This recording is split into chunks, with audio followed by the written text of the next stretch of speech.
I never really understood why people spend thousands of dollars more for a battery that is more expensive, super temperature sensitive to the point that they will catch on fire. Fires caused by lithium-ion batteries are on the rise. And not to mention that some would argue that they're worse for the environment to produce compared to a normal battery. It's always sounded like a hoax to me. But how is it then that $1,000 batteries have come to dominate the market? Are they really that much better? And why is it that we only ever hear what the companies want us to hear? Things like them being lighter and they last longer. I mean, does that really justify the price? I've been wondering this too, and that's why I've spent months researching this to try and get the answers to these questions, and so that together we can understand the seemingly hidden truths about lithium a little bit better by learning virtually everything that you need to know about lithium batteries in one single video. Now let's start off by talking about the fire problem.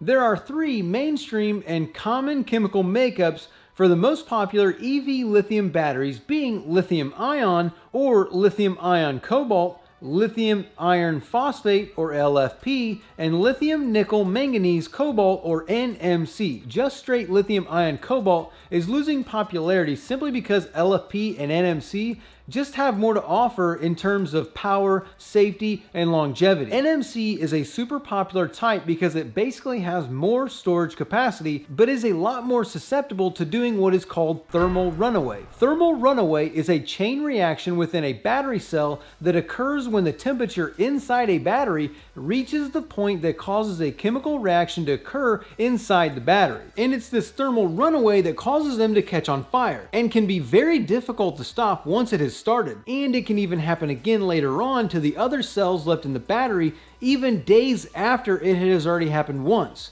If these batteries are damaged in, say, a crash or any other form of physical damage to the battery, they will catch on fire. And then the heat creates this thermal runaway, and that makes them hard to put out, and obviously more dangerous. Whereas the next most popular makeup is lithium iron phosphate or LiFePO4 or LFP.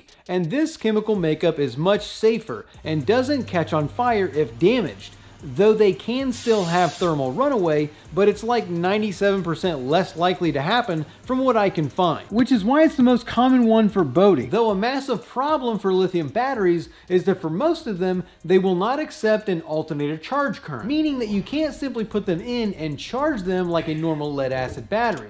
If you did, it can actually damage your engine's alternator or stator, because lithium batteries use what is called a battery management system, or BMS. This helps to not only make the batteries last a lot longer, but keeps them safer. With the downside being that the BMS basically prevents the battery from blindly accepting charge current and controls the output of the battery. With the output being controlled by the BMS, this becomes a problem for the alternator because the computer and the rectifier regulator on the engine are monitoring the voltage levels that it sees from the battery. Based on what it sees, it tells the alternator to put out either more or less power, and it will have the alternator to continue increasing the output until it sees what it wants to see voltage-wise coming from the battery. If the engine doesn't stop the alternator from continuing to increase the output, you can burn up the alternator, or even have a fire hazard brewing on your boat. Now you could probably see where this becomes a conflict. Based on what the setup is for the BMS of the battery, and because of this complication, most engine manufacturers prohibit the use of lithium batteries with their engines. However, this is usually only a concern for newer engines where warranty is a deciding factor. With older engines that have no warranty, you can do whatever you want with them because there's no liability there for the engine brand and it's your property. This makes this video super important for you if you ever decide to invest your money into a lithium battery, to make sure that you don't burn up your alternator or start a fire, which is worth hitting that subscribe button. But as the technology continues to grow, companies like Brunswick, which owns Mercury and Relion, being a lithium company, they have actually come out with specifications 4 lithium batteries that are approved by the brand to use with their engines. Though they don't list specific brands that they approve, they at least have a spec sheet of what they deem as okay to use with their engines and which models are able to use them safely. Like this Epic dual purpose battery here, which meets all of these specifications and has the BMS set up in a way that allows it to be used pretty much like a normal battery and will accept the charge voltage from your engine. Though most engine brands are still in the process of laying out these specifications and haven't yet publicly said what batteries won't void your warranty and which ones will, carefully remove those warranty void stickers without damaging them so that they can be reapplied. If you use a lithium battery as a start battery, you'll need to be cautious here based on your engine and situation.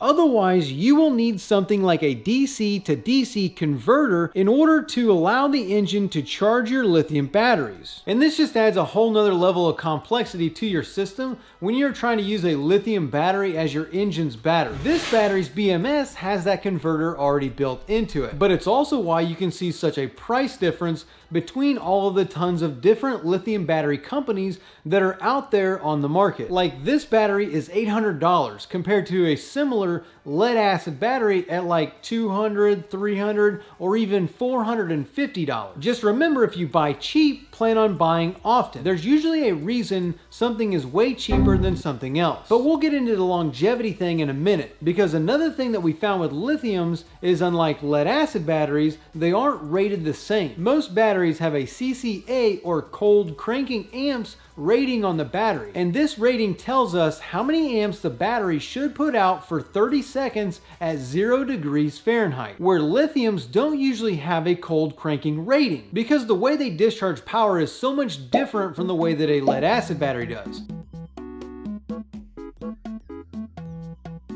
A lead acid battery will vary greatly in the amount of power it will discharge based on its state of charge. Whether it's 100% charged, 75% charged, 50% charged, or on down the line. This is important because the amount of power that it will output is directly related to how much it is charged. And its power output drastically declines and falls off as the battery is depleted. Like at say 100% charged, it might put out somewhere around 12.5 volts.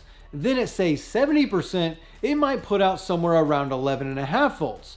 Then at 50%, it is just going to plummet downward on the amount of voltage it will put out. In comparison, a lithium battery has what is called continuous cranking amps, because lithium can pretty much put out the same amount of power regardless if it's 100% charged or 25% charged. So you can see a loss of like 2 to 2.5 volts from a lead acid battery solely based on its state of charge. Whereas a lithium, you're going to see a fraction of a volt drop of the power being put out, whether it's charged 100% or even down to like 5%, because of its constant available power. And so for the same size battery, the lithium is basically going to double the capacity of power available compared to the lead acid battery, seeing that you lose power every time you use the battery. Now this does come with the caveat of the outside temperatures, because lithium can only discharge power when the temperature is above -20 degrees Celsius and -4 degrees Fahrenheit, and they will only charge when the temperature is above freezing, where the lead acid discharges at the same temperatures,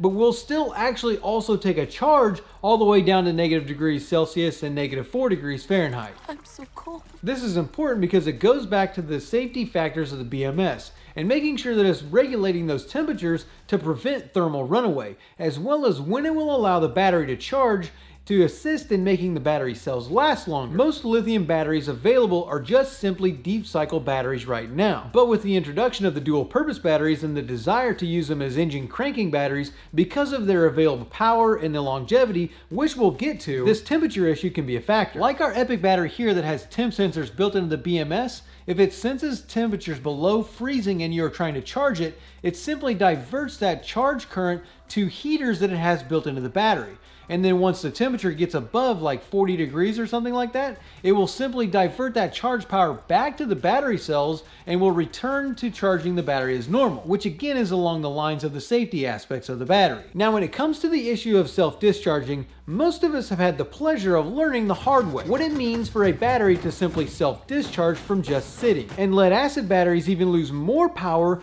quicker the longer they sit. A lithium battery usually self-discharges at a rate of about 1 to 3% per month. So if you have a battery that is 100% charged and you let it sit for say 12 months, it will still have about a 64% charge left in it, compared to a lead acid battery, which will self-discharge at a rate anywhere from 5 to 20% per month. Unless you keep the battery on a trickle charger, if you let it sit for say 7 or 8 months, let alone 12 months, it will usually be dead and unusable when you try to use it. But a lithium after 12 months with 64% charge, because it has that continuous power available, will still be usable with all the power they can put out even at 64% charge. Not to mention that they will also charge about 4 times faster than the rate of the lead acid battery. So you can charge it up completely in only a couple of hours, as opposed to having to wait sometimes a day or two to try and get a battery to come back to life and hold the charge after it has been sitting for a while. And this brings us to the longevity aspect of things, and an issue for the normal batteries,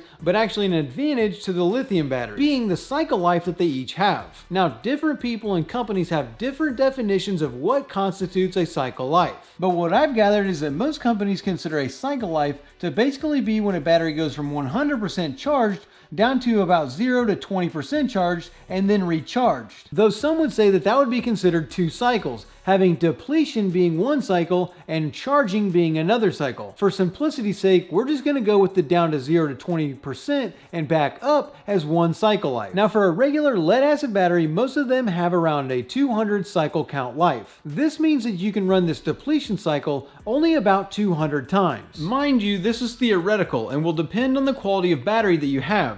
More expensive batteries are going to have more of a 500 to 1000 cycle life count. This is probably why most lead acid batteries have a shelf life of only around 2 to 5 years, whereas most lithium batteries start out with around a 2200 cycle life count. Most are in the 3500 count range, and like our Epic cranking battery here, has a count of 6000 cycles. But that's why most lithium batteries have a shelf life of anywhere from 10 to 15 years. And most of them also come with a warranty for most of those years as well. I'm pretty sure this one has an 11-year warranty. Now, because lithiums have that BMS built in, and the more advanced the BMS, the longer, the stronger, and more features you will get. And most of them let you know what is going on with the battery. Usually through Bluetooth, you can see the state of charge the battery has, the cycle count, the temperature, how long it has until it's charged, and tons of other stuff. Some of them will even alert you when the battery is getting low, so you don't have to worry about draining the battery. Now then, there is also that other deal of where they are much lighter compared to lead acid, and that's pretty much everything you need to know about lithium batteries.